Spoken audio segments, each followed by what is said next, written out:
शक्ति उपासना का पर्व नवरात्रि क्यों मनाए जाते हैं और माँ दुर्गा की आराधना क्यों की जाती है, इसको लेकर दो कथाएं प्रचलित है। नवरात्रि की प्रथम कथा।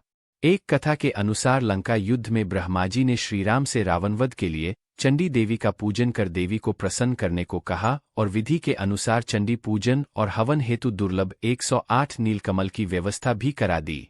वहीं दूसरी ओर रावण ने भी अमरत्व प्राप्त करने के लिए चंडी पाठ प्रारंभ कर दिया। यह बात पवन के माध्यम से इंद्रदेव ने श्रीराम तक पहुंचवा दी।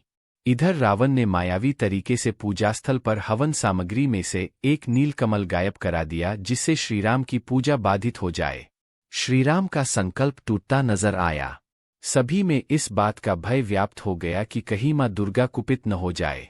तभी श्रीराम को याद आया कि उन्हें कमलनयन नवकंज लोचन भी कहा जाता है, तो क्यों न एक नेत्र को वह माँ की पूजा में समर्पित कर दें।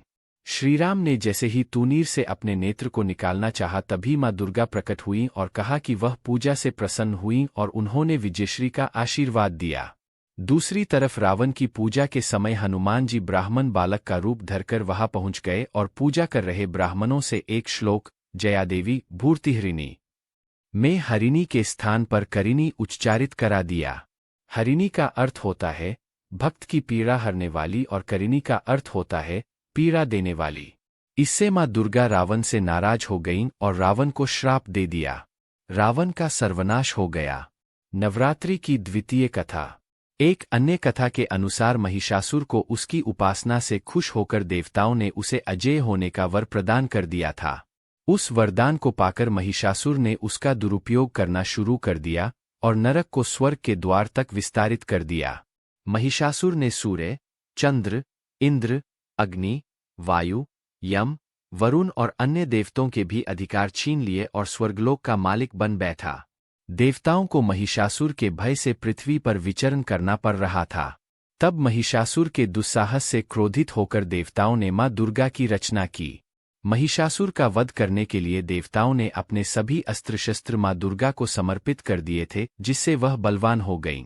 9 दिनों तक उनका महिषासुर से संग्राम चला था और अंत में महिषासुर का वध करके माँ दुर्गा महिषासुर मर्दिनी कहलाईं। वर्ष में 2 बार नवरात्रि क्यों? नवरात्रि साल में 2 बार मनाया जाने वाला इकलौता उत्सव है। एक नवरात्रि गर्मी की शुरुआत पर चैत्र में और दूसरा शीत की शुरुआत पर आश्विन माह में। गर्मी और जाड़े के मौसम में सौर ऊर्जा हमें सबसे अधिक प्रभावित करती है, क्योंकि फसल पकने, वर्षा जल के लिए बादल संघनित होने, ठंड से राहत देने आदि जैसे जीवनोपयोगी कार्य इस दौरान संपन्न होते हैं। इसलिए पवित्र शक्तियों की आराधना करने के लिए यह समय सबसे अच्छा माना जाता है। प्रकृति में बदलाव के कारण हमारे तनमन और मस्तिष्क में भी बदलाव आते हैं। इसलिए शारीरिक और मानसिक संतुलन बनाए रखने के लिए हम उपवास रखकर शक्ति की पूजा करते हैं। एक बार इसे सत्य और धर्म की जीत के रूप में मनाया जाता है, वहीं दूसरी बार इसे भगवान श्रीराम के जन्मोत्सव के रूप में मनाया जाता है।